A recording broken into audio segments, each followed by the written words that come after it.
2023년 12월 3일 화요일 아침 묵상 하나님께 드리겠습니다. 찬송가 370장입니다. 찬송가 370장. 주 안에 있는 나에게 딴 근심이 있으랴. 십자가 밑에 나아가 내 짐을 풀었네. 주님을 찬송하면서 할렐루야 할렐루야 내 앞길 먼해도 나 주님만 따라가리. 그 두려움이 변하여 내 기도 되었고 전나 숨 변하여 내 노래 되었네. 주님을 찬송하면서 할렐루야 할렐루야 내 앞길 해도 나 주님만 따라가리. 내 주 자비하셔서 늘 함께 계시고 내 굽이 밤을 아시고 늘 채워주시네. 주님을 찬송하면서 할렐루야 할렐루야 내 앞길 몸에도 나 주님만 따라가리. 내 주 신 언약은 영불 신이 그 나라가기까지는 늘 보호하시네. 주님을 찬송하면서 할렐루야 할렐루야 내 앞길 해도 나 주님만 따라가리. 아멘. 이 새벽에 우리에게 주신 하나님의 말씀은 요한계시록 8장 1절에서 13절까지입니다. 요한계시록 8장 1절에서 13절 함께 합독하겠습니다. 일곱째 인을 떼실 때에 하늘이 반시간쯤 고요하더니 내가 보매 하나님 앞에 일곱 천사가 서 있어 일곱 나팔을 받았더라. 또 다른 천사가 와서 재단 곁에 서서 금 향로를 가지고 많은 향을 받았으니 이는 모든 성도의 기도와 합하여 보좌 앞에 금 제단에 드리고자 함이라. 향연이 성도의 기도와 함께 천사의 손으로부터 하나님 앞으로 올라가는지라. 천사가 향로를 가지고 제단에 불을 담아다가 땅에 쏟음에 우리와 음성과 번개와 지진이 나더라. 일곱 나팔을 가진 일곱 천사가 나팔 불기를 준비하더라. 첫째 천사가 나팔을 부니 피 섞인 우박과 불이 나와서 땅에 쏟아짐에 땅의 3분의 1이 다 타버리고 수목의 3분의 1도 타버리고 각종 푸른 풀도 다 타버렸더라. 둘째 천사가 나팔을 부니 불붙는 큰 산과 같은 것이 바다에 던져짐에 바다의 3분의 1이 피가 되고 바다 가운데 생명 가진 피조물들의 3분의 1이 죽고 배들의 3분의 1이 깨지더라. 셋째 천사가 나팔을 부니 횃불 타는 큰 별이 하늘에서 떨어져 강들의 3분의 1과 여러 물샘에 떨어지니 이 별의 이름은 쓴쑥이라. 물의 3분의 1이 쓴쑥이 되매 그 물이 쓴 물이 되므로 많은 사람이 죽더라. 넷째 천사가 나팔을 부니 해 3분의 1과 달 3분의 1과 별들의 3분의 1이 타격을 받아 그 3분의 1이 어두워지니 낮 3분의 1은 비추임이 없고 밤도 그러하더라. 내가 또 보고 들으니 공중에 날아가는 독수리가 큰 소리로 이르되 땅에 사는 자들에게 화가 있으리니 이는 새 천사들이 불어야 할 나팔 소리가 남아 있음이로다 하더라. 아멘. 요한계시록의 그 중심에는 이처럼 이렇게 각각 일곱 부분으로 구성된 세 종류의 심판, 일곱 인, 또 일곱 나팔, 또 일곱 대접 심판에 관한 환상이 에, 자, 에, 일곱 교회 이후에 일곱 개의 세계의 심판으로 자리 잡고 있습니다. 하나님께서 애굽에 사로잡힌 자기 백성을 구원하실 때 애굽인들에게 재앙을 보내신 것처럼 1년의 이 세 가지 심판은 요한계시록에서 악을 심판하시는 심판의 중심축이라고 볼 수 있습니다. 이 심판들은 여러 면에서 느끼셨겠지만 애굽의 전염병 재앙과 유사한 점이 많이 있습니다.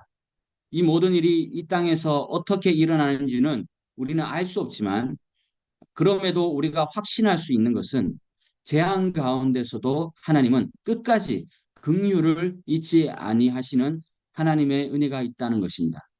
북이스라엘 남유다가 멸망할 때도 돌아오기를 바라 멸망하시면서까지 돌아오시는 하나님의 은혜가 있었던 것처럼 이 요한계시록의 재앙 가운데서도 하나님의 은혜, 긍휼이 있다는 것입니다. 이 은혜를 오늘 본문을 통해 함께 교훈을 얻도록 해 보겠습니다. 1절에서 이 4절은 일곱째 인을 떼는 장면을 이야기하고 있습니다. 1절에 어린 양 예수 그리스도께서 일곱 인을 떼실 때에 하늘이 반 시간쯤 고요했다고 말씀하고 있습니다. 요한계시록 문맥 속에서 한 시간은 매우 짧은 시간을 표현하기 위한 상징이라는 점을 고려할 때 이 한 시간도 아니고 이 반 시간은 극도로 짧은 시간을 상징한다고 볼 수 있습니다.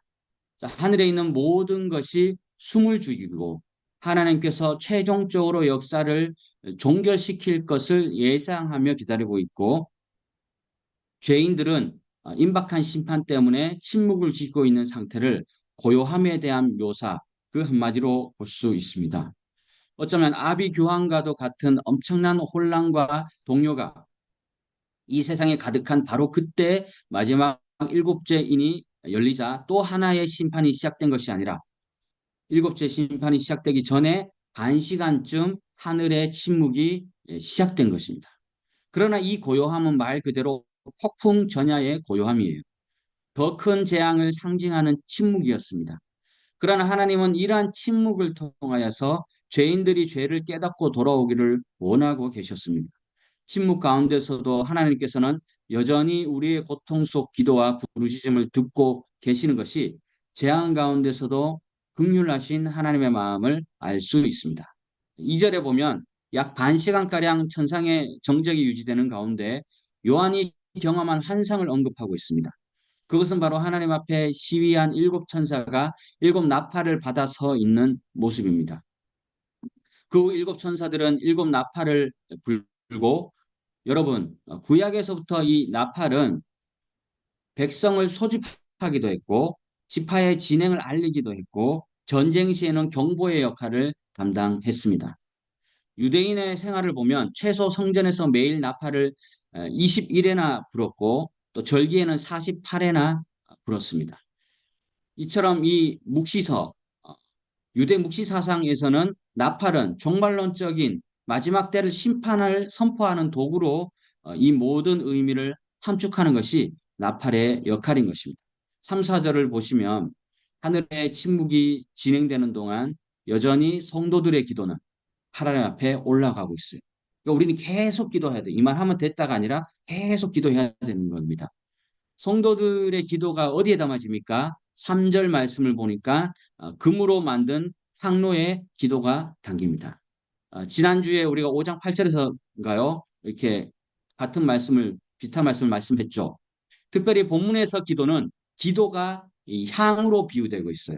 구약의 우리의 모든 제사는 다 향이잖아요. 짐승을 태워서 뭘 태우든지 어쨌거나 가난하면 비둘기를 태우고 부자면 소를 태우고 태우면 그 향이 이제 하나님께서 맡으시고 좋게 여기셨다. 이렇게 구약엔 계속 반복됩니다. 그런데 신약에서는 기도가 그 구약의 제사를 대신하는 향이, 기도가 향입니다.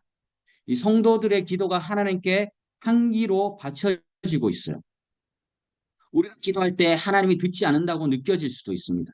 그러나 그것은 우리의 느낌일 뿐이지 사실은 향이 돼서 올라가고 있습니다. 성도들의 기도는 하나님께 분명히 올려져요. 이 땅에서 억울한 일을 당하고 억울한 소리를 듣고 고통과 부조리 속에서 신음할 때 여전히 하나님은 우리의 상황을 바라보고 계시고 다 알고 계셔요. 하나님께 부르짖은 기도를 듣고 계시고 나아가 함께 아파하고 계신다는 것이에요. 따라서 우리는 힘들고 어려워도 포기하지 말고 기도해요. 왜? 내가 어디에서 기도하든지 항으로 올라가기 때문에.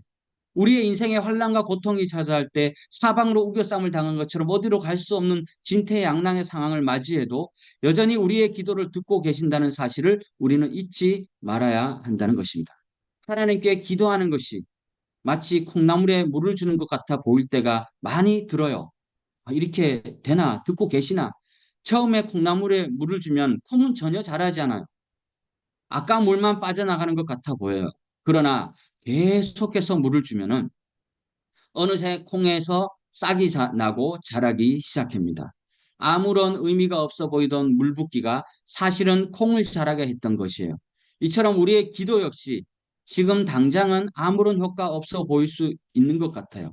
그러나 하나님께서 우리의 기도를 지금도 듣고 계시기에 기도의 흔적이 당장 내 눈앞에 나타나든지 나타나지 않던지 간에 우리의 의무 또 책임은 계속해서 기도를 해야 한다는 것입니다. 5절에서 마지막 13절까지는 나팔 소리에 관한 말씀이 나오고 있습니다. 5절에 천사가 이 향로를 가지고 제단에 불을 담아다가 땅에 쏟음에 우레와 음성과 또 번개와 지진이 났다고 합니다. 이 장면은 제사장 천사가 제단으로 다시 와서 제단으로부터 다른 불을 취했다는 것을 말해주고 있습니다. 첫 번째 불의 목적은 하나님께 향과 기도를 올려드리기 위해서였으나 이 두 번째 불은 심판의 불이 됩니다. 그래서 이 5절에 보면 소드메라고 돼 있잖아요. 이 소드메로 번역된 이 헬라어는 땅을 향하여 힘껏 집어 던지는 천사의 모습을 묘사하고 있습니다. 그 결과 이 집어 던지니까 어떻게 됩니까? 그 결과로 우레와 음성과 번개와 지진이 난 것이에요. 성경에서 우레 또 음성 번개 지진은 별로 그렇게 좋은 표현은 아니잖아요. 이것은 성경에서 구약에서 계속 보면요. 하나님께서 죄인들을 심판하실 때 네 가지 현상들을 가지고 심판하셨고 또 거기에 더하여서 심판의 강도가 점점 강화되어 간다는 사실을 5절은 전하고 있습니다. 6, 7절에 첫째 천사가 나팔을 불자 피 섞인 우박과 불이 땅에 떨어졌다고 묘사합니다. 우박과 불에 대한 이 묘사는 출애굽기 9장 13절 이하에 언급된 출애굽 당시에 애굽에 내렸던 일곱 번째 재앙과 비슷합니다. 7절에서 주목해야 하는 구절이 땅의 3분의 1이에요. 하나님께서는 인간의 악함을 이유로 땅을 남김없이 모조리 소돔과 고모라처럼 불태울 수 있는 권리를 지녔음에도 불구하고 3분의 1만을 재앙의 대상으로 삼으시고 나머지 3분의 2는 남겨두셨습니다. 70% 가까이. 왜 남겨두셨을까요? 일곱 나팔 재앙의 대상으로 3분의 1만 이제 삼으셨다는 거예요.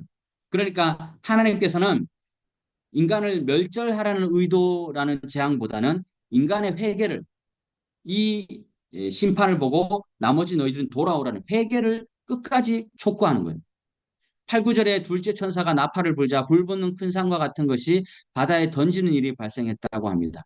불 붙는 큰 산이라는 표현에서 화산 폭발을 연상하고 또 8절을 요한이 요한계시록 쓰기 약 20년 전에 발생한 베수비우스 화산 폭발과 관련시키기도 합니다만 그러나 화산 폭발로 인해 생기는 이 광범위한 오염으로 이해하게 되면은 배가 파괴되었다는 표현은 또 쉽게 납득이 어려워요. 그래서 자연현상에 근거해서 설명할 수 없는 어쩌면 소돔과 고모라 같은 마지막 종말론적인 심판을 보여주는 것이 아닌가 우리는 생각해 볼 수 있습니다.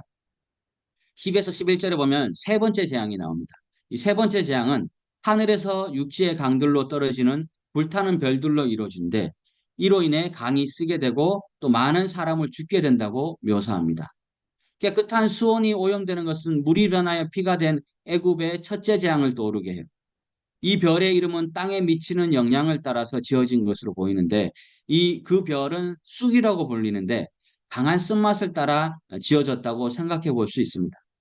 아시다시피 구약에서 쑥은 괴로움과 슬픔의 상징이에요. 시편에도 나오잖아요. 그죠? 특히 이 횃불처럼 불타는 큰 별이 강과 물샘에 떨어지자 물이 쑥처럼 변했다고 합니다. 이것은 마라의 이 기적과 반대인데 마라 거기에서는 모세가 쓴 물에 나뭇가지를 던져서 달게 되었잖아요.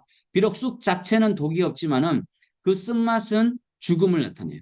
그래서 요한이 말하는 것은 육체의 물 일부분이 오염됐다고 많은 사람이 그 물을 마신 뒤에 죽게 되었다는 것이. 12절은 넷째 천사가 나팔을 불자 해와 달과 별 3분의 1이 타격을 받아서 낮과 밤의 3분의 1 동안 어두워지게 된다고 묘사합니다.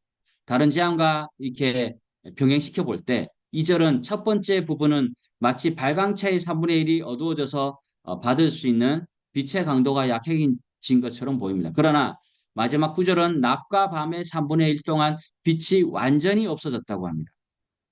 이 완전한 어둠은 부분적인 일식, 오식보다는 훨씬 두려운 현상이에요. 이 장면은 애굽의 아홉 번째 재앙인 3일 동안 짙은 어둠이 땅을 뒤덮는 재앙을 자연스럽게 떠올리게 합니다.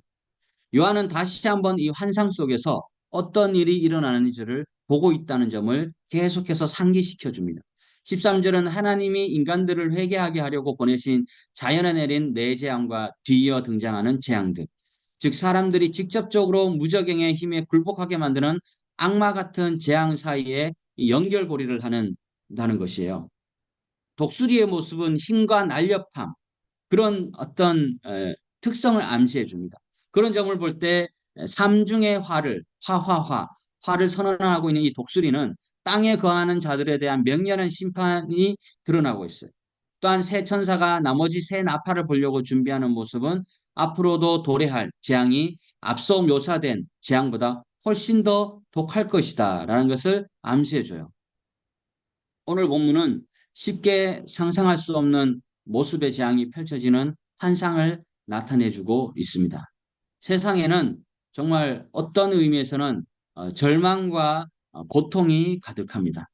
아프리카 기근이 있죠. 지금도 계속되는 전쟁과 홍수와 또 테러들이 있습니다. 특별히 수년 사이 더 부각되고 있는 기후재앙, 기후위기, 또 세계 각지에서 벌어지는 인신매매나 여러 가지 말도 안 되는 일들. 이러한 일들이 일어날 때 하나님은 어디에 계신가?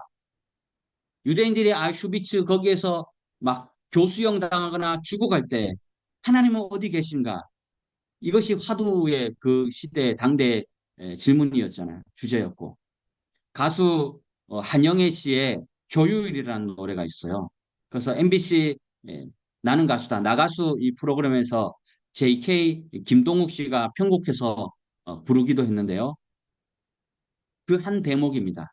잠자는 하늘님이여 이제 그만 일어나요. 그 옛날 하늘빛처럼 조율을 한번 해주세요. 어쩌면 이것은 아름답고 서정적인 멜로디와 가사처럼 보일 수 있지만은 이 노래에는 사실 하나님에 대한 의문이 가득 담겨 있습니다. 하나님은 악과 고통이 가득한 이 세상을 왜 침묵하십니까? 한번 시원하게 세상을 조율해 버리시고 악을 좀 바로잡아 주셔야 되지 않겠습니까? 고통에 대한 문제는 신앙을 받아들이는 데 있어서 가장 큰 어려움이기도 한다는 것이에요. 왜 악한 사람은 돈을 많이 벌고 잘 믿는 사람은 가난한가? 이것도 문제이기도 하잖아요. 어떤 면에서. 하나님의 본심은 이 심판들을 통해 죄인들이 돌아오기를 원하시는 것이 하나님의 본심이에요. 우리가 하나님을 믿는 것은 내 잘 먹고 뭐 자식 잘 키운 거 이런 거는 두 번째예요. 하나님의 뜻을 성취하는 것이잖아요.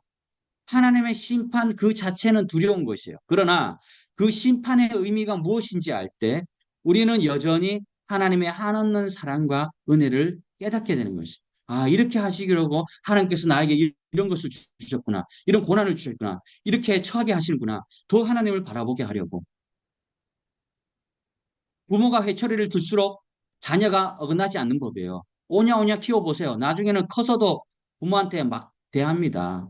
저도 어렸을 때 많이 맞았거든요. 마찬가지로 하나님이 내리시는 재앙이 클수록 오히려 죄인들을 향해 회개하고 돌아오라고 말씀하시는 하나님의 사랑의 목소리 역시 크게 들리는 거예요. 간격으로 다가오는 거예요. 지금 힘들고 억울한 일을 당해 하나님께 매달리는데 여전히 아무런 대답이 없는 것 없을 수 있어요. 콩나물에 물을 주는 것 같아요. 잘하지 않은 것 같아요. 이런 하늘의 얄궂은 침묵이 때로는 낙심하게 하면서 어떤 사람들은 그 믿음이 너무나 뿌리가 없고 약해서 그 하나님의 침묵 때문에 교회를 떠나는 일이 발생하기도 합니다. 그러나 불안과 공포가 가득한 세상에서 우리가 할 수 있는 한 가지는 재앙을 막거나 종말의 시간을 늦추거나 멈추는 게 아니에요. 그것이 아니라 이 때에 주님의 뜻을 분별하며 살아가는 것이 말세를 살아갈 우리의 본문입니다. 여러분, 말세는요, 정확하게 말씀드릴게요. 말세는 주님의 초림 오셨잖아요. 성탄절. 초림과 재림 사이 그 자체를 다 말세예요. 다 말세입니다. 언제가 말세가 될지 몰라요. 어떤 일이 일어날 것인가를 예측하는 것보다 더욱더 중요한 것은 말씀의 기준을 따라 어떤 일을 행하였고 행할 것인지를 내 자신을 하루하루 말씀을 통해 성령의 조명을 통해 점검하는 일이 말세할 일이에요. 오늘 요한계시록 8장의 침묵 가운데 나타나신 하나님의 뜻은 그분은 여전히 우리를 기다리시는 하나님이시고 그분은 우리의 기도를 들으시는 하나님이시며 그분은 이 세상을 심판하시는 하나님이십니다. 어려움이 있을지라도 포기하지 말고 하나님과 오늘도 동행하면서 하나님 앞에 더 신실하게 오늘 하루를 살아내는 우리 모두가 되시기를 간절히 소망합니다. 기도하겠습니다. 주님, 재앙을 앞두고서 고요한 시간을 허락해 주시니 감사합니다. 그 시간에도 우리의 기도를 들어주시니 감사합니다. 사실 북이스라엘과 남유다가 멸망할 때도 하나님께서 가장 아파하셨습니다. 우리는 우리의 아픔만 부르짖을 줄 알았지 하나님의 아픔과 하나님의 마음은 전혀 헤아리지 못했고 안중에도 없었습니다. 어려운 시기에 하나님의 사랑의 목소리가 더 크게 들리게 해 주시옵소서. 듣는 마음과 들을 길을 주시옵소서. 그리하여 우리의 기도와 나아가 우리의 삶 자체를 하나님께 분향한 것 같이 향연으로 올려드리는 복된 인생 그리고 오늘 우리의 기도가 되게 하여 주시옵소서. 예수님의 이름으로 기도드립니다. 아멘. 다 함께 공동 기도 제목으로 기도하겠습니다. CN 한인 장로교회 판넬로 또 임시 예배당을 위해서 준비 중에 있습니다. 어제도 우리 임 목사님 또 리오 선생님은 같이 캄보디아 전기공사에도 다녀오고 전기를 위해서 또 대문, 담벼락, 우물공사 또 유치원 건물도 12월, 1월 중에 앞두고 있습니다. 그리고 김열방 목사님 연못마을교회 1월부터 건축 시작 예정입니다. 황윤철 목사님 우리 어제 또 임 목사님하고 리오 선생님 같이 가보았는데요. 증축에서 신축으로 진행하게 되었습니다. 오늘 공구리를 치는데 좋은 날씨를 주시고 또 세 곳의 이 방금 말씀드린 세 곳의 선교지 교회가 건축, 설계, 재정, 인력 또 좋은 날씨 순조롭게 진행되게 하시고 특별히 하나의 안전사고가 발생하지 않도록 함께 기도해 주시기를 바랍니다.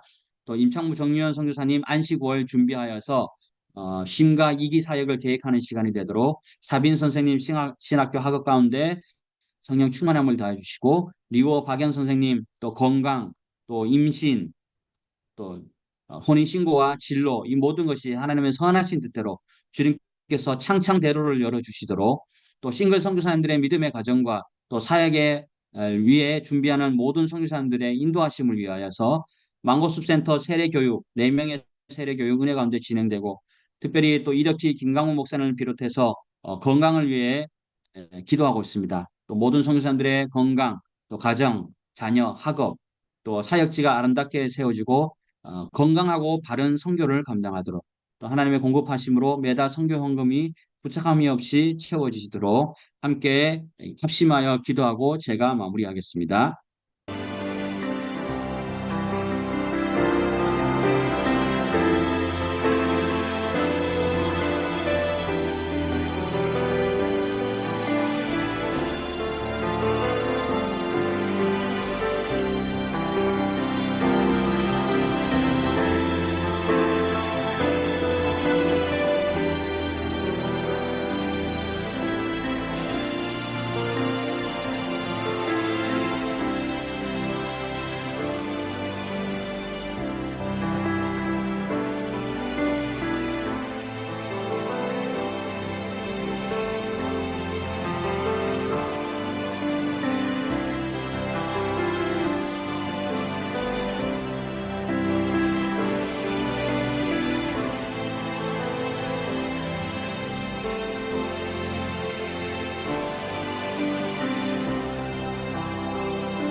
기도하겠습니다. 사랑의 하나님, 감사합니다. 오늘 지난밤도 지켜주시고, 오늘 첫 시간을 주님께 말씀과 기도와 찬양으로 올려드리게 해주심을 감사합니다. 부족하고 연약하지만 기도할 수 있는 마음을 주시니 감사합니다. 우리의 이 기도가 하나도 또 하루도 한 말씀도 헛되지 않고 땅에 떨어지지 않음을 고백하고 믿습니다. 하나님, 오늘도 기도의 향연이 주님 앞에 하나님의 때에 반드시 응답될 줄로 믿사오니 주여 도와주시옵소서. 특별히 하나님의 마음은 교회에 있고 이 시대에 교회 시대에 교회를 통하여 일하시기 원하십니다. 특별히 CNM 한인 장로교회, 또 연못마을교회, 분홍꼬람 선왕교회, 하나님 예루살렘 성전을 짓고 느헤미야가 성벽을 쌓을 때 하나님은 함께 하셨고 지혜를 주셨고 그 일을 완성하게 하신 것처럼 지금 우리에게 현실적으로 부족한 것이 너무나 많사오나 하나님께서 알파와 오메가 되어 주셔서 처음부터 나중까지 그 과정에서도 주님께서 함께 간섭해 주실 줄로 믿사오니 주님 모든 재정과 좋은 인력과 좋은 날씨, 좋은 사람들 주시어서 하나의 어려움도 없이 지혜롭게 건축할 수 있도록 도와주시고 풍족함의 은혜를 누리며 나가는 귀하고 복된 인생이 될 수 있도록 주여 도와주시옵소서. 또 결혼을 원하고 새로운 선교 사역 방향을 원하는 선교사님들 가운데 함께해 주시어서 하나님의 인도하심을 기도를 통해 이루어지는 놀라운 응답의 역사가 일어나게 해 주시옵소서. 우리 사랑하는 리워 선생님 또 박연 선생님 너무나 그 마음들 그 움직임이 선합니다. 하나님 아름답게 봐주시고 그리하여 앞으로의 모든 기도의 제목들 임신과 또 출산과 또 앞으로의 모든 진로 또 혼인신고 가운데 주님께서 함께해 주셔서 아름다운 가정 주님이 바라보시기에 좋은 가정으로 세워주시고 역사하여 주시옵소서. 선교사님들의 건강과 안전을 지켜주시고 특별히 자녀들 가정의 우애 사랑과 또 형제간의 우애가 있게 해주시고 좀 아름다운 선교를 하기에 부족함이 없도록 든든한 가정을 주님께서 세워 주시옵소서. 오늘 하루도 주님께 올려드립니다. 우리의 마음과 묵상이 주님께 연락되기를 원하는 그러한 복된 인생이 되게 하여 주시고 우리의 선한 움직임이 착한 행실이 되어 빛과 소금의 역할을 감당할 수 있는 귀한 하루가 되게 하여 주시옵소서. 예수님의 이름으로 기도드립니다. 아멘. 하늘에 계신 우리 아버지, 아버지의 이름을 거룩하게 하시며 아버지의 나라가 오게 하시며 아버지의 뜻이 하늘에서와 같이 땅에서도 이루어지게 하소서. 오늘 우리에게 일용할 양식을 주시고 우리가 우리에게 잘못한 사람을 용서하여 준 것 같이 우리 죄를 용서하여 주시고 우리를 시험에 빠지지 않게 하시고 악에서 구하소서. 나라와 권능과 영광이 영원히 아버지의 것입니다. 아멘.